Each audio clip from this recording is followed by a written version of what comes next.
हाँ प्यारे बच्चों,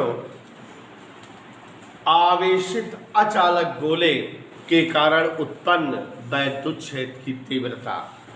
हमने आपको कल की क्लास में बताया था बेटा कि अगर कोई एक आर त्रिज्या और ओ केंद्र का एक जो है अचालक गोला या ठोस गोला मान लिया जाए और यदि इसे सुहाना जी प्लस क्यू आवेश दिया जाए तो विचरवा आवेश संपूर्ण आयतन में एक समान रूप से वितरित हो जाएगा।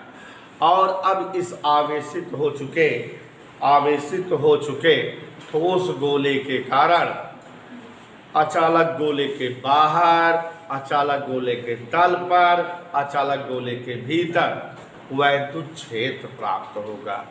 और हम लोग जो है वैद्युत क्षेत्र की तीव्रता अचालक गोले के बाहर स्थित बिंदु पर, अचालक गोले के तल पर और अचालक गोले के भीतर स्थित बिंदुओं पर निकाले हुए हैं। यहाँ देखिए, अगर आवेशित अचालक गोले के भीतर स्थित बिंदु पर तीव्रता बतानी हो तो कैसे निकालते हैं तीव्रता।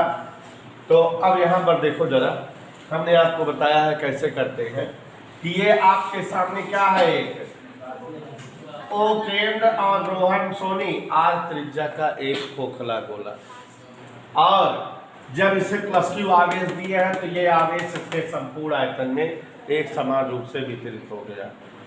और अब जो है इस आवेशित अचालक गोले के भीतर कहीं जो है एक बिंदु P मान लिए, इसी बिंदु पर वैद्युत क्षेत्र की तीव्रता प्राप्त करनी है। इधर क्लियर। और जिस बिंदु पर तीव्रता प्राप्त करनी है उस बिंदु से गुजरता हुआ एक गासियन पृष्ठ खींचे। यहाँ पर आपको हम समझाए हुए बेटा कि अगर संपूर्ण गोले में आवेश Q है तो अब इतना जो गासियन पृष्ठ है इसमें आवेश इस आवेश से कुछ कम होगा क्योंकि कुछ आवेश बाहर रह गया। तो यहाँ आवेश की मात्रा घट गई, मान लेते हैं कितना है Q डैश। और जब इतने आवेश की मात्रा Q डैश है तो इसके लिए आवेशित पृष्ठ घनत्व तो रो बराबर Q डैश अपान 4/3 पाई R क्यूब। यहाँ स्मॉल r गासियन पृष्ठ का त्रिज्या है तो Q डैश का मान आ गया। कल ये डेरिवेशन समझाए थे बेटा।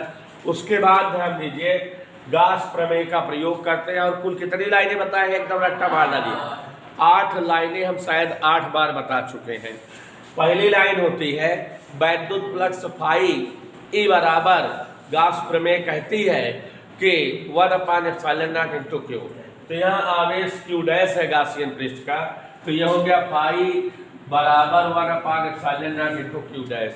फिर आपको बताया है सुस्मी कि फाई को लिख सकते हैं क्लोज इंटीग्रेशन डी फाई को सुहाना जी vector E dot vector D A को ई डी ए कास 0, ई बाहर आ गया इंटीग्रेशन डी ए कास 0 माने 1 होता है, नहीं लिखा जाता। तो A into close integration D A माने ए, और यहाँ ई और ए का मान 4πr², 4 पाई कट गया और ई का मान आ गया ρ/3ε0।